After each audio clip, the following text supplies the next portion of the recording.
ng Corinto 10:13. Paano natin unawain ng unang Corinto 10:13? Tawagin natin siya.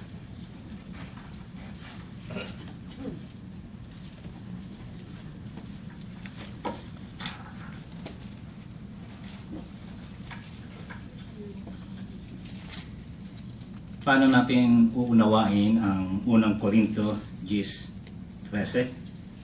Uunawain ba ito na gaya ng sa liriko ng awit na kung minsan ang takbo ng buhay ay pagdurusan ito'y walang hanggan? Nawaring ang Diyos ay natutulog? Hindi. Uunawain natin ito na anumang tukso, pagsubok, problema, pagdurusa ay pansamantala lamang at ang Diyos na Yehova ay laging nasa ating tabi na handang magbigay ng kaligtasan sa mga taong naglilingkod sa Kanya. Taglay sa isipan ng bagay nito, atin nang basahin ngayon ang unang Corinto 10, talatang 13. Pakisuyo mga kapatid, na huwag niyong isasara ang Biblia niyo sa talatang ito sapagkat babalik-balikan natin yung mga salita na ating babasahin. Kung inyo na nakita, walang tuksong dumating sa inyo maliban doon sa karaniwan sa mga tao. Ngunit ang Diyos ay tapat at hindi niya hahayaang tuksohin kayo ng higit sa matitiis ninyo. Kundi, kalakip ng tukso ay gagawa rin siya ng daang malalabasan upang mabata ninyo iyan. Tanong, natutulog ba ang Diyos at nagbibingi-bingihan sa pagdurusa ng isa?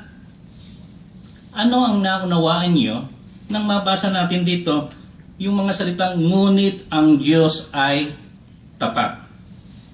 Ganito ang sagot ng salmista sa awit 22 talatang 5.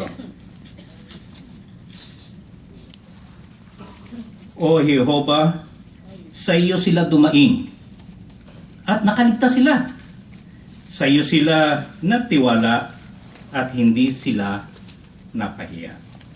Oo, sa panahon na napapaharap tayo sa anumang pagsubok, tukso, suliranin, pagdurusa, tapat si Jehova na hindi niya tayo iiwan sa panahon na nangangailangan tayo ng tulong. Upang idiin ang punto, nakikita niyo ba ang papel na ito? Ang tukso, pagsubok, problema, pagdurusa ay gaya ng papel na ito na tumatakip at nakakahadlang sa ating malinaw na pananaw upang matanaw ang mga bagay-bagay. Ano kaya kung magkaroon ito ng maliit na butas? Ika nga, sabi nila, meron ng silahis ng liwanag. Pero hindi sapat, hindi ba? Kasi kung ito ang problema, kinakailangan malusutan natin yung problema. Pero posible ba na ang butas na ito ay lumaki at makalusot ang isang tao na kagaya natin? Pero bago natin pag-usapan yan, ang isang tanong pa ay, kaya nyo ba yung problema na inyong kinaharap? Ating balikan muli ang mga pananalita sa unang Corinto 10:13. Ano sabi ron? At hindi niya hayaang tuksuhin kayo ng higit sa matitiis ninyo. Ano ang ipinahihiwatig nito? Ipinahihiwatig nito na iniingatan tayo ni Yehova para sa kaligtasan. Ngayon, bakit ipinahintulot ni Yehova na tuksuhin tayo? Kasi alam niya na kaya ninyo o kaya natin. Ganon kabilib ang Diyos na Yehova sa inyo. Kaya kung meron kayong problema na napakabigat, ganon kabilib ang Diyos sa inyo. Sa tingin ni Yehova, kayang-kaya ninyo. Pero paano kung ang tingin nyo ay hindi nyo na talaga kaya? Ano ang sabi ng talata sa unang Corinto 10:13? Kundi kalakip ng tukso ay gagawa rin siya ng daang malalabasan upang mabata ninyo iyon. Kaya bilang pagtatapos, kung iaharap natin kay Jehovah ang lahat ng ikinababalisa ng ating puso, maaaliw tayong malaman na si Jehovah ay laging handang tumulong at kanyang magagawa ang lahat ng kanyang makakaya upang gumawa ng isang daang malalabasan.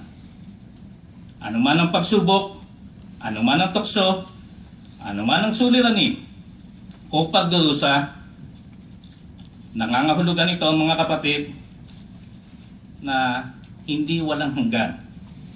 Sabi ni Sister Marquez kanina, may mga problema na hindi matapos.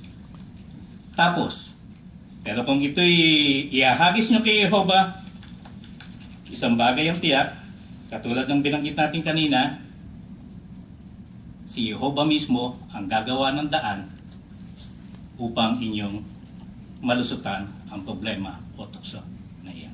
Magandang gabi at maraming salamat sa inyong lahat.